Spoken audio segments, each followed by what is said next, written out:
Everyone likes to play with Legos. Whether you're young, old, you're a boy or a girl, you just like it. Well, today I'm going to teach you how to play with very expensive Legos. Like very expensive Legos.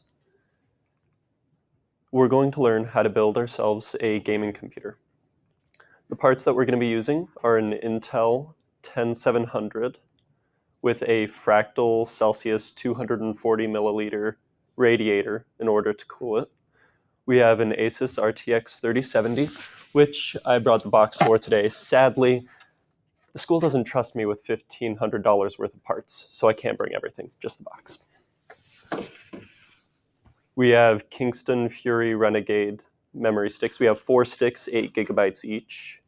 We have a 1 terabyte Samsung 980 NVMe SSD. We have a 650 watt Cooler Master power supply. That's, I believe, rated 80 plus bronze. And we are using a Z590 Asus Tough Gaming motherboard.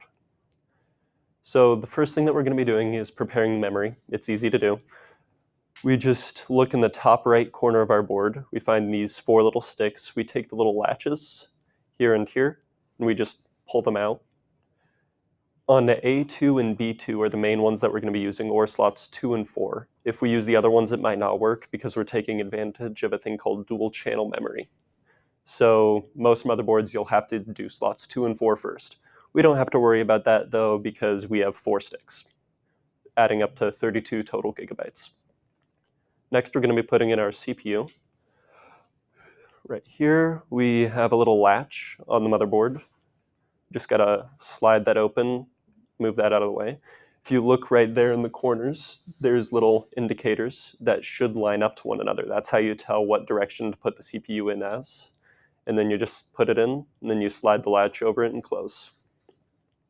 Next, we're going to be doing the SSD, which is a little bit more complicated just because of the motherboard that we were using.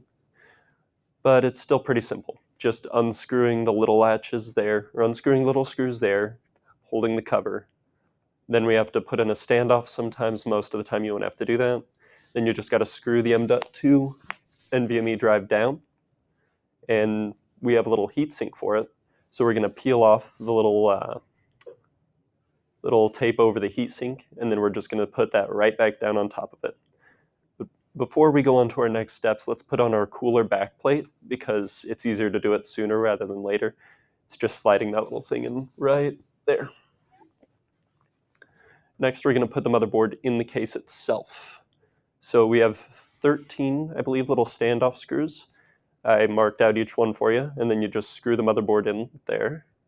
We have a bunch of little wires. We're just going to plug those in right around there, just wherever they look like they fit. Or you can refer to the manual for further details. That's probably what I would do.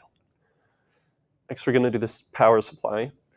Because the school chose a really bad case, we have to do things in a little bit of a weird order.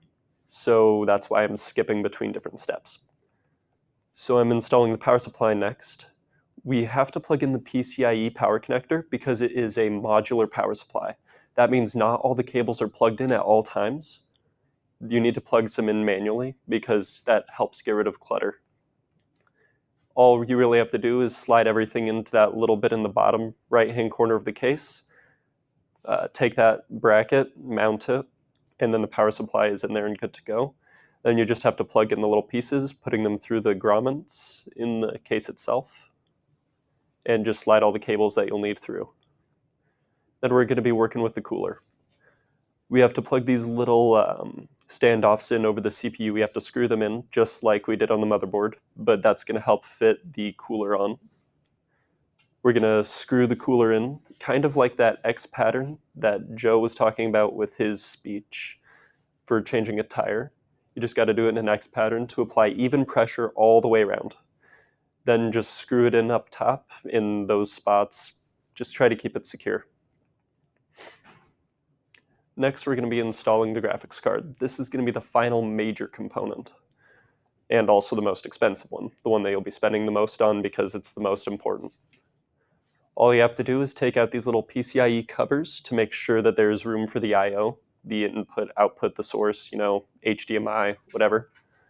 Then you got to look down here on the bottom part of your motherboard. That right there is a ×16 PCIe lane slot. So that's where all graphics cards are ever going to be plugged into, the x16 slot. You just slide that in and then screw down little screws over the PCIe cover where the input output is. It's pretty simple. Oh, then you have to plug it in. I didn't get a picture of that, but there is a cable connector right here that you will have to plug in through that PCIe connector that I showed you guys earlier we were plugging in the power supply. Now, why do you need to know how to build a computer? Well, one, bragging rights. You can brag to your friends that you built your own computer, especially if you love gaming. There's all this customization that you can do. But also, jobs in IT are expected to grow by 13% between 2020 and 2030, according to the Bureau of Labor Statistics. That will really help you get a job if you have some experience, if you have some knowledge about that.